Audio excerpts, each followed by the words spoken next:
Welcome back to my channel নিরামিষ কিচেনে আমার সব বন্ধুদের অনেক অনেক স্বাগতম। তো বন্ধুরা, সন্দেশ তো আপনারা অনেক খেয়েছেন। আজ আপনাদের মাত্র 3টি উপকরণ দিয়ে কিভাবে বাড়িতেই মাখা সন্দেশ তৈরি করবেন।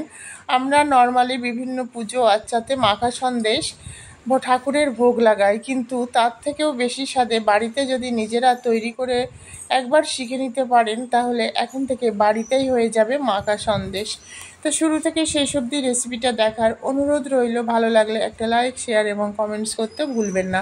চলুন দেখা যাক কিভাবে এই মাখা সন্দেশ তৈরি করেছি। মাখা সন্দেশ তৈরি করার জন্য একটু ভিন্নভাবে আজকে আমি নিয়েছি। এখানে 200 গ্রাম ছানা আছে, একদম জল ঝরিয়ে জলটা ছেঁকে নিয়েছি পুরো ছানাটা, সেটা আর আপনাদের আমি দেখালাম না। এখানে গরুর দুধ নিয়েছি 300 গ্রাম মতো। দুধটাকে ভালোভাবে একটু জ্বালিয়ে নিতে হবে। দুধে যদি জল না দেন, দেখুন দুধটা ভালো দুধ, আর এটা জ্বালালে ছানাও মানে বেশ সর পড়ে। এখানে 2টো বড় ধরনের এলাচ নিয়ে নিলাম। এটা গুঁড়ো করে পাউডারটা দেবো সন্দেশের মধ্যে, তাহলে সুন্দর একটা ফ্লেভার বেরোবে আর খেতেও ভালো লাগবে। ভেবেছিলাম এই ছাঁচ করব, কিন্তু করব না, এটা অন্য একদিন আপনাদের তৈরি করে দেখাবো। ছাঁচটা আমি রেখে দিলাম ধুয়ে, একটু তেল মাখিয়ে রেখে দেব। অন্যদিন ছাঁচ যখন করব ছাঁচের সন্দেশ, সেই দিন সেটা আপনাদের করে দেখাবো। আর আজকের এটা হবে মাখা সন্দেশ। এই ক্ষীর ছাঁচের ছাঁচকর আমরা ছোটোবেলায় প্রচুর করেছি। আমাদের বাড়িতে দোল পূর্ণিমার ভোগ হতো, তখন প্রচুর করতাম। বাড়ির দুধ বন্ধুরা বুঝতেই পারছে না, এখন তো যাই খেতে যাই সবই কিনে খেতে হয়। যাই হোক, এখানে দুধটা ভালোভাবে ফুটে গেছে।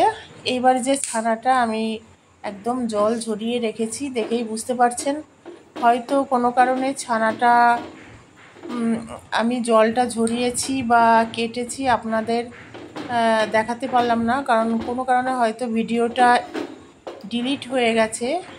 তার একটাই কারণ বন্ধুরা, যখন শরীর সুস্থ থাকে এক দিনে আমি 3-4টে ভিডিও করে রাখি, আর যখন শরীরটা পারমিট করে না তখন হয়তো পরপর 3-4 দিন কোনো রেসিপি করতেই পারি না নর্মাল, মানে যেটা ইউটিউবে ছাড়ি। তার জন্য একসঙ্গে কি হয়, সব গ্যাদারিং হয়ে যায় ফোনে। গ্যাদারিং হয়ে গেলে এডিট করতে করতে টাইম লাগে, আর মানে ভুলে কোনটা কখন যে ডিলিট করে দিই সেটা একদম মাথাতে থাকে না। যাই হোক, ছানা কিভাবে তৈরি করবেন সেই একটা রেসিপি কিন্তু নিরামিষ কিচেনে আছে, আপনারা চাইলে ওখান থেকে দেখে নিতে পারেন। এবার এখানে 2 চামচ মতো মিল্ক পাউডার দিয়ে দেব, মানে আমুল পাউডার। এটা খুব আঠা আঠা হবে, বেশ একটু ভালো লাগে খেতে। এইভাবে ভালোভাবে কিন্তু সন্দেশ তৈরি করার জন্য ভালোভাবে কন্টিনিউয়াসলি নাড়তে হবে। এখানে 25 গ্রাম মতো চিনি দিয়ে দিলাম বন্ধুরা। মিষ্টিটা এই মাখা সন্দেশে অতিরিক্ত মিষ্টি হলে ভালো লাগে না। দুধটা যেহেতু মিষ্টি, ছানাটাও মিষ্টি, একদম টাটকা ছানা। আর 25 গ্রাম মতো চিনি দিয়ে দিলাম। গুঁড়ো দুধ তো দিয়েছি, 10 টাকার 1 প্যাকেট যেটা বলতে পারেন। তা চিনিটা যদি আপনারা কম বেশি খান সেটা দিয়ে নেবেন। যদি কেউ চান যে সুগার ফ্রি করবেন পুরোটাই উইদাউট সুগার, তাহলে চিনি না দিলেও কোনো ক্ষতি নেই, ভীষণ স্বাদ লাগে। এখানে একটু ঘি দিয়ে দিলাম 1 চামচ মতো, কারণ ঘিয়ের ফ্লেভারটা আমার ভীষণ ভালো লাগে, খেতেও ভালো লাগে। দেখুন এই যে দানা দানা হয়ে গেছে, এই দানা দানাটাই আমার বেশি ভালো লাগে। দেখবেন মাখা সন্দেশ কিন্তু দানা দানা হয় বন্ধুরা, একদম মানে সেই মিক্সিতে যেমন আমরা পেস্ট করি সেইভাবে কিন্তু মাখা সন্দেশ দোকান থেকে আমরা কিনি না। মাখা সন্দেশটা সবসময় দানা দানা হয়, আর সেই দানা দানা মাখা সন্দেশ যদি বাড়িতে তৈরি করে খান তাহলে তো কোনো কথাই নেই। তা এইখানে গ্যাসের ফ্লেমটা মিডিয়ামে রাখতে হবে, আর কন্টিনিউয়াসলি এইভাবে নাড়তে হবে।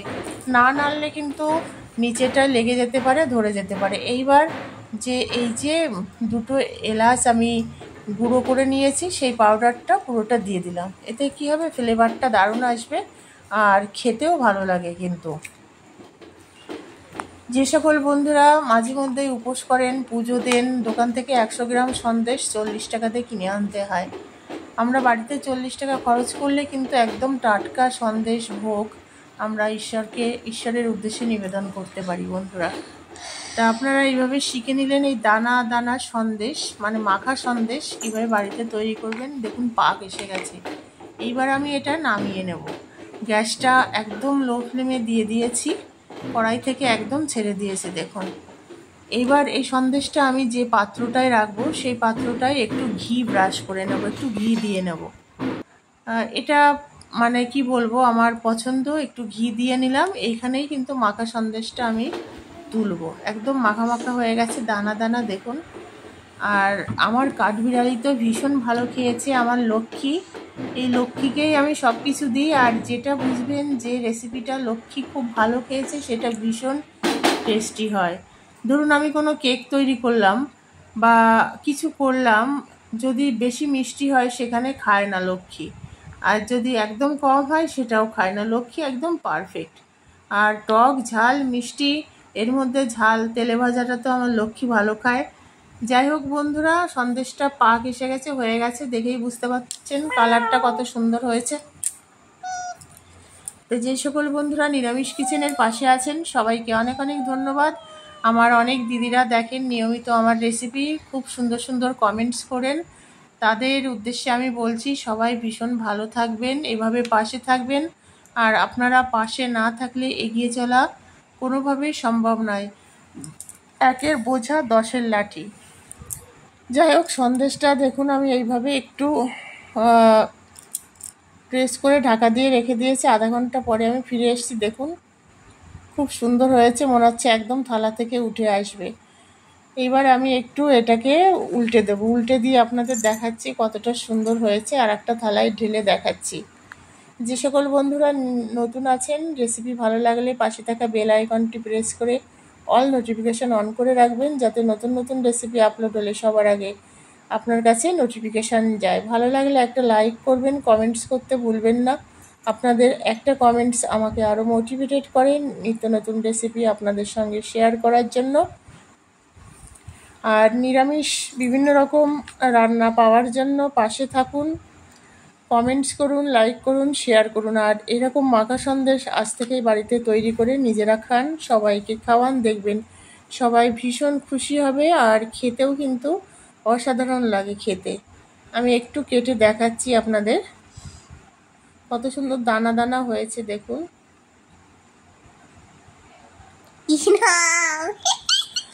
আমি যখন এটা আমার কাঠবিড়ালিকেই খাইয়ে দিচ্ছি। Tata, bye bye.